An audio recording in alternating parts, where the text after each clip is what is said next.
Alright, so this is the vault. Wow, was this one fascinating. Like, this one was like...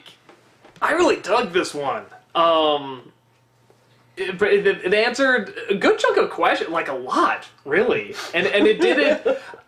Something about the way they answered it, it was very natural. It didn't feel... It didn't feel urgent, like a lot of episodes where they answer a lot of stuff, there's like this extreme urgency and it's like really dramatic and really dark and intense, which is fine, but it's nice to have one where it's just sort of very, I don't know, it's a little bit more laid back and it just sort of lets things very naturally explain itself. I mean, it felt to me like a campfire story. Yeah, a little bit, or I mean, really what it is, you know, just sort of like a past life experience, like just something you're like, yeah, you sort of have like a feeling that this kind of happened, but you don't know, whatever. I don't know, I never had past life experience. I just assume that's what they're like. I have them all the time. Do you? I have a past life that I hear Jory laugh sometimes, you know. It's all in your head, dude. All in my head? Okay. I already got over her. She's dead. I'm already looking for someone new. I got over her, too. Ow! That was a strange imaginary hand hitting me from out of nowhere. Weird. Maybe your past life's attacking you. Possibly. I'm trying to tell you something. Anyway. So, alright, so Finn has actually, now, was it a dream in the opening? I'm trying to think now, like, well, about, like, something's attacking him that seems to be in his mind, you know. Do you remember her, at least? Yes. No, we see her a couple times, right? Yeah. No, because I remember that big blobby thing. So she comes back, you know. Yeah. She's got the green hair and everything, and she's trying to get his attention, trying to attack him, and Finn acknowledges that I've locked her in the vault, which I think they've also referenced before, right? And they put, the first time you saw her, they do that as well. It's like, because he sees her and Jake's like, what are you talking about? Huh, you're just crazy. It's like, that one's going into the vault. And it's gone. It's gone. Yeah. Yeah, so I remember that. So I like that they actually... I like that the vault kind of comes back. I mean, it's so literal. And I like how he very much acknowledges that it's there and it's probably for his own good and just sort of like, this repression is fine, you know, and it's sometimes you can see how someone can get in that mindset. It's like, you know, no, I know this is going to make me miserable. Nothing good's going to come of it, so I'm just going to erase it. Yeah. You know, but I like this too because it shows that those things can come back and you can, you know, help yourself from it and stuff. So, so this girl's attacking him, the giant slug ghost girl, whatever that was, that we see in the past, and Jake wants him to acknowledge what it is, so, sets up this hypnosis video inside BMO that has him go to a past life, and what was it? I forgot her name. Was it Pseudo-Wudo? How do you say it again? Shoko. Oh, wow, God. Sorry, I've been practicing her voice and, you know, throwing my voice. Yeah, that was it. You didn't even have your mouth open. Yeah, I'm pretty good. Here, ready? Let me say the name again. Ready? Shoko.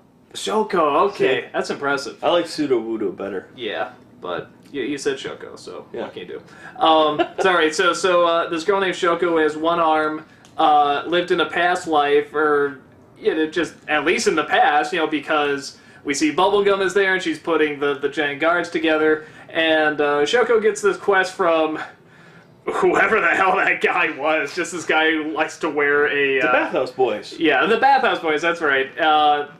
And just likes to be in a bath and tells her to get this amulet from... Mention my finger's a knife. Yes. Get this amulet from Bubblegum. Omelet. There you go. My bad. And so she goes and sort of forms this nice friendship with Bubblegum, and Bubblegum gives her another arm, very much like the arm that Finn had before in... Was that technically another life where he went to before he had the arm? Kind of, yeah. So, which one? The one with the really boring one. The really let down. Yeah, Finn the Human. Well, don't forget Puhoy. He had the... That's right, he did have the other arm, yeah. God, it's really fascinating. Okay, so like I said, no, that's why I really like this episode. Sort of all these things. It's like, that's like these things keep coming back. You're realizing they're coming back more and more. I don't know. It's not like just a one-time thing. It's like no, these sort of images and themes, like they're coming back. So forms a friendship with her, but she still steals the amulet and gets tossed into the Green River, which does God knows what. She doesn't get tossed. She jumps, right? Or she's trying to run away. Trying to get away. The Gumball Guardian shoots and kind of knocks her into it. It's an accident. Yeah, so she eventually crawls out, is the big glob, whatever, says, oh cool, I have another arm. Shame it's when he had to sit when my reset button is being pushed or something. I'm about to hit my reset button. Yeah, I love that term. It's a great term. And Finn finally wakes up, realizes what he has to do. He goes to where the body is, which I guess is under his house or in the tree. No, that's right, because she's around the tree. So she grew into the tree. That's really cool. Okay. No, like I said, this episode just felt very natural, and I like that. So he grabs the omelet and gives it back to Bubblegum, and he's like, "Wait a minute, you're like super, super old. You're not, 19. What the hell are you talking about?" And she just sort of shrugs and goes, "Tee hee." And I think that's where it ends. Was there? I feel like there's one other thing I'm missing. What was like the last line? Because there she smiles, and then was he just say it's cool or something? I can't remember. Oh my god, you like totally blanked my brain. I know, now I can't remember what, but hopefully it wasn't that important. But now watch, like all the fans are gonna be like, it was the most important line in the series. I don't think so. But yeah, I like I like stories about past lives. I just think they're interesting. I like stuff about like, how much are you in control of and how much is sort of like your past history or whatever, past life or genetics or whatever. And this sort of has fun with that, not only with like the arm, I mean, like you said before, we've seen that twice now. More than that. Oh, even more? Yeah. Okay, so it's popped up a lot. And we clearly see one now where she does not have an arm. We know how she lost the arm.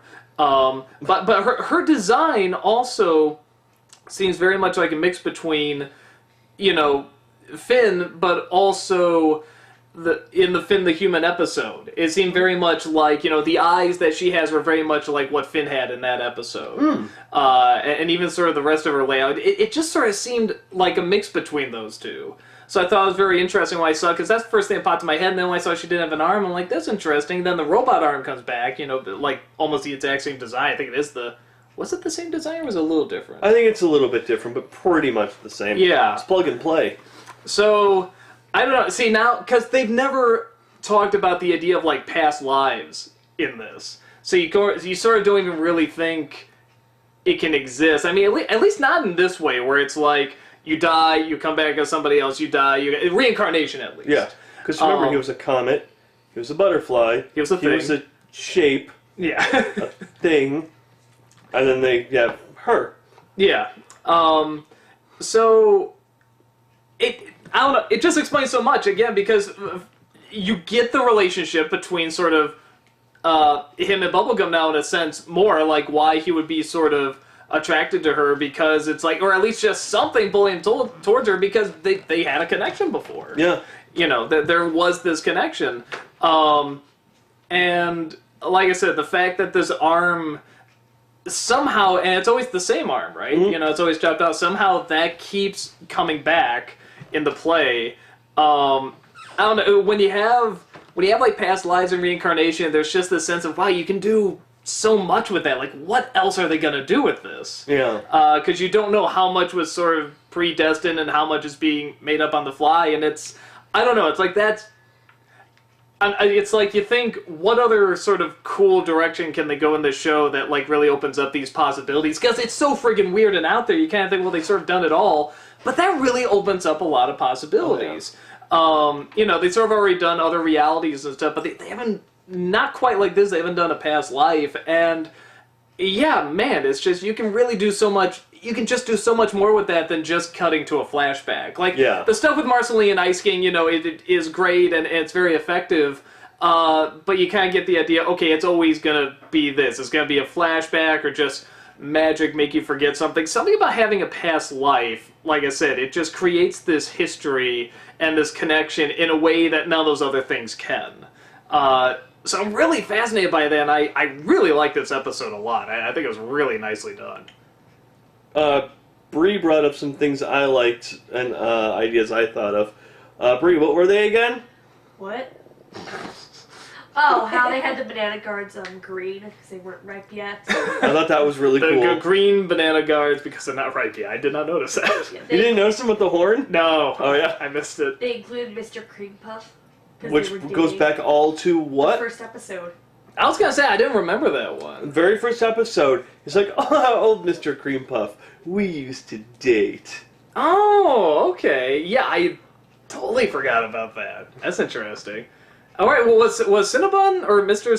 Cinnamon Bun? Was Cinnamon Bun in there or No, I didn't see it at least. Okay. I may not Butler. have. What? Peppermint Butler. Oh, sorry, I'm throwing my voice again. Yeah. I Young see it Peppermint sometimes. Butler. Yeah, baby. I saw it too. Yeah. Well, did you say maybe or baby? Baby. Okay. I 'Cause was he gonna say barely maybe. I'm like, walked. who the hell else could it be? By that point in time, we didn't get into the demonic arts yet. Yes. No, I liked it. I thought it was a nice, again, kind of like pulling on past episodes, finally, in a sense, wrapping up the whole Ghost Girl continually appearing. Now, her design, and it could just be because of my daughter, reminded me of Homestuck.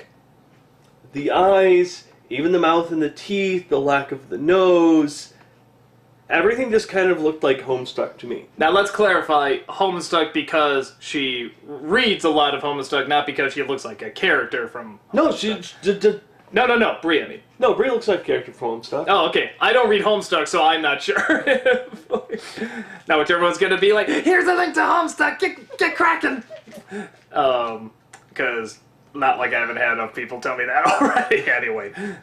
No, that when I saw her the first time, that's like the first thing that popped in my head was, God, she looks like someone from Homestuck. But then again, that's just me. There may be a reference there, there may not. I have no idea.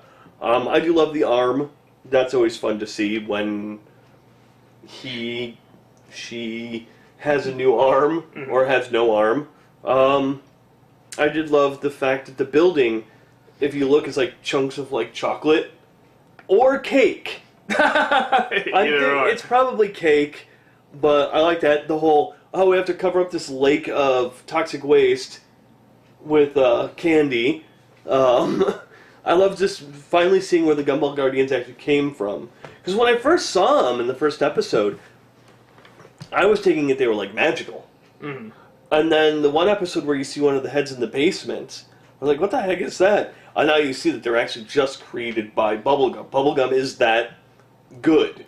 Yeah, I always sort of thought like maybe they were like, I don't even know how to explain it, just something it's like almost mythical, like they've been there for eons and eons, you know, They're like centuries. celestial beings almost. Yeah, but I don't mind them. I don't mind them being, you know, made by her. No, I think like, that's actually really fine. neat. Yeah. Like, because I was always curious where they came from. I did like how she, when I'm trying to remember what her name was again. What was the girl's name again? Shoko. There That's you right. go, Sorry, yeah. changed my mind. So sometimes your other voice remembers. Yeah, it's weird. It sounds like you laugh for two also sometimes. Oh yes, That's yeah, I can do the impressive. whole double vocal cord thing going Yeah, on. no, that's really impressive. Yeah, sorry, I'm good. But no, I love when she's like, oh yeah, blah blah blah, and it's never as good as a good computer. Bubblegum's like, what? Yeah, they gave my arm for a computer. What is wrong with your parents? And then later on, they dropped me off at a dojo and never came back. But that's another running theme. Bad parents. Flame Princess, Marceline, Finn, even to an extent Joshua. He wasn't the best parent to, you know, Finn. Well, even that we don't really, I mean, as of now, we don't know what happened to Finn's, you know, human parents, you know, so that they could have just abandoned him for all we know. But I mean, that's kind of the thing. It's a running thing of, like, not the best parents in the world. And this kind of solidifies it. Well, here. Hey, the phone's ringing. God damn it. So why don't you go answer that, my other self? That's how you can toss your voice, and you can toss your voice to answer phones. You better believe it. That's That how is awesome so I impressive. am. Wow. And I just saw how your voice turned off the answering machine. we're gonna run this bit till it's dead and reincarnated, just like this episode. No, I really, really, really, really liked this episode. It was a lot of fun seeing some of the beginnings. It was nice seeing, because before we got like a view of what it was like right after the Mushroom War. Yeah. This is like kind of like Mushroom War, this, modern times. And I really like it's kind of like a nice little middle ground. Yeah, it's a segment we haven't really seen. Mm-hmm. And yeah, there's like, even while you were talking, like 3 other things were brought up in my head. I'm like, yeah, got it, that too. With, now I forgot one of them. Okay, I'll go with the other one. Again, with Bubblegum, it's like now, it's sort of tying in what I said before with her character. It seems like there's a much more defined character now, because now so much of what she's saying that's not written funny is made funny because of what I know about her. Like, you know, there's a scene, I think she says, "Your parents are the worst!" And I realize, like, her personality now, very much in contrast to how she started out, is someone who's, you know, just, everything is very serious and must be taken very, you know, straightforward and yes, and scientific, and there's no time and stuff, but it's still sort of this very, like, she's still gonna try and be a little cheerful, but everything is very adult and very serious and very, you know, straightforward and, you know, and very technical and scientific. So I think lines like that, something as simple as like, "Your parents are the worst," that could very easily just come off as, you know, a whatever line. You know, anyone can say that. It's like, yeah, whatever. But, you know, her very articulate, exact, "Your parents are the worst." You know, it's now there's a very defined character now. Which I think is great. It's not, you know, because before she was just the princess character. It's like, oh, she's just nice and bubbly, whatever. It's like they've really grown a character around her now. Crap, what's the other stuff? It was like all this other stuff, and now I'm forgetting. Well, one thing that I find interesting about Bubblegum is, and again, it's the whole thing of what my other self would say is how PB's kind of, you know, a bitch or evil or whatever. But, like, this one to me kind of, again, solidifies that I don't think she's just being a bitch to be a bitch. I think she's cut herself off emotionally from most of the stuff that goes on. Someone she was actually getting close to falls into this thing, and what's the first thing she says? Not, "Oh my god, she was stealing from me," not, "Oh my god, you know, I can't stand this." No, quick, get her out of there. Mm-hmm. You know, she didn't care about the stealing. It was, save this person that I actually care about, and in the end, what happens? Still couldn't find her, so she was like, fine. It's kind of like, I give up. Mm. Again, I will outlive everyone here. I will be here a lot longer than everyone else will. And I think this is one of those times where she's finally resigned herself to that. It kind of sucks being alone. Mm. Yeah, I'll have all these people around me, but at the same time, they'll pretty much all die before I will. Well, and I think, if I had to guess, the way her character sort of came about is that they wrote her as, like, just, you know, sort of nice and bubbly. You know, they had the science thing from the very beginning, but, you know, wasn't necessarily a huge focus. Again, she was just sort of nice and the ruler and pretty and stuff like that. But over time, with that bubbly personality, they found it was funnier if they sort of would do some variations, like that one episode where I think, oh, what was it, the nut guy, you know, and she just went insane, like mean insane, and it was just like, where'd this come from? You know, it's really funny, but then it sort of has to be, you know, defined. Well, why? What part of her, you know, makes her like that? Yeah. Or maybe they just thought it was funnier when they would keep going back to that, and then it sort of became this character that there is sort of this really dark, heavy burden that she's carrying too, with all of it. But I remember the other thing now, okay, so she's not, whatever, 19, or whatever, so why did she say that before? Why did she lie about her age? What woman doesn't? Ow! I'm hitting myself again. No, okay, one thing we're taught when we're growing up is it's not polite to ask a woman her age. Yes, I always ask how much they weigh. Exactly! That they're okay with. Will you tell your other self to Sorry, keep him or herself under control? No, I think it's more or less one of those things to put people at ease. Especially someone that, again, lifespans. If someone came up to us and, like, out of nowhere was like, oh, I've known you for, a couple of years now. By the way, I'm actually like 1,000 years old. Well, but Marcelina's not an issue. And Finn even tried to still hang with her. But they just met. Bubblegum and Finn have known each other a little bit longer. Okay, Marceline kind of met, and it was just like, yo, I'm this old, deal with it. But, well, he seemed to be fine. I mean, well, I guess, I don't know, maybe keeping up appearances and stuff for everyone else, That's whatever, true. But my thought actually ties into something you said before about being alone, and that she can't really be with anyone, so it's like, but Finn's still a kid, so the argument, I'm 19 or whatever, is a legit argument for this is why we can't be together. But on top of that, it's like, she's even older, has been around even longer, she's like, yeah, I mean, not just physically or whatever, but mentally probably beyond 19 as well, and knows all this stuff. So yeah, so it's like, I don't know, all this interesting, this new shit has been brought to light, man! And, shit, man, she kidnapped herself. Well, yeah, look at it, dude, she's got to feed the monkey, Shit, man. Okay, I'll just try this. Does that work? Yeah, I don't know what that was. But, yeah, it was a good episode. Wait, you said monkey? Yeah, feeding it. I like monkeys. Yeah. She probably did kidnap herself a lot of those other times, really think about it. Maybe it's just like to have, because it's like, she wouldn't nowadays. I mean, like I said, she's like got a bajillion guards. Although half her stuff doesn't work. The more that like half the people she creates are not very smart. Then you gotta think about how old some of them are. Well, Peppermint Butler's got to be. Well, I guess he's in the demonic arts and stuff now too. It's like That's why he's so smart by comparison. But again, too, I can't create life. So What? At least not from candy. Why not? So do you know how? Yeah, duh. Do you want me to show you?